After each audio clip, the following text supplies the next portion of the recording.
Alright guys, Roberto Torralba's here with Team Third Law Brazilian Jiu-Jitsu, and please make sure you check us out at www.bjjengineer.com and www.thirdlawbjj.com. Today I'm here with Andrew. He's one of my students and he's going to be assisting me with showing you a couple of techniques.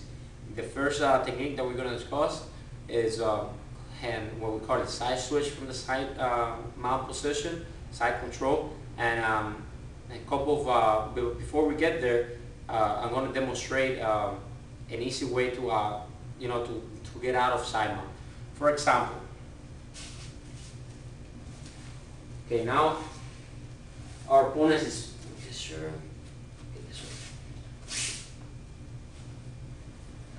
I'm here on the side, okay, and my opponent is spinning me.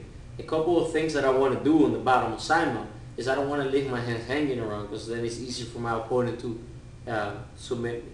So what I like to do is I like to come in with one hand and place it in front of the neck, and this is way before we even get into it and before he hugs me, because if I do it now, it's too late. He'll be able to pin my arm, get me in a wrist lock, etc. So we said, as soon as I see him already getting down, I should try to get in the habit of putting my hand here and then right underneath the throat. Why? Because the throat is very delicate. So even if the guy is big and putting a lot of pressure, I can always annoy him a little bit by pushing on his throat.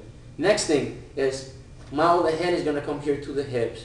I just don't want to push his hips with my hands, because that's not going to work. You know, if I push too much here, I'm just going to eventually, I'm exposing myself to a wrist lock when he's puts all his weight on my wrist. So what I want to do, okay, is I'm going to bring my legs together, okay, as close as possible to my butt, right? Scoop a little bit to the side, okay, and now I'm going to bridge on one shoulder, lifting my back off the floor. At this point, I'm going to connect my scoop back, connect my elbow and knee together, and do a shrimp here. Once I connect it here, now I can start turning into him and getting back into my guard. You see it? Because the opponent was kind of leading around, I'm already exposed to some opportunities here, okay? So let's take a look at that again.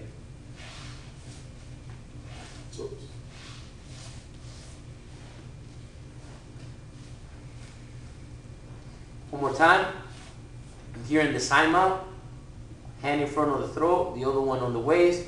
1, 2. I'm going to hip and be on my shoulder and push a little bit on his neck. I'm not going to extend here, I'm going to push together, okay? My back is off the floor.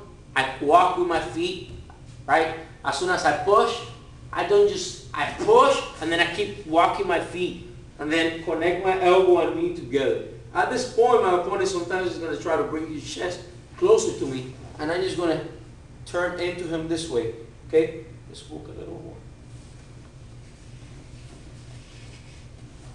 I'm going to walk into him this way. Now I have all opportunities to replace my guard. But notice that right here he left his elbow outside, which gives me opportunity to start attacking his arm. Okay?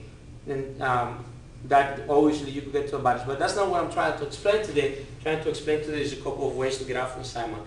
This is your one of the first escapes, okay? And the next technique, we're going to study a second escape, which is going to set up to the side switch. Thank you guys.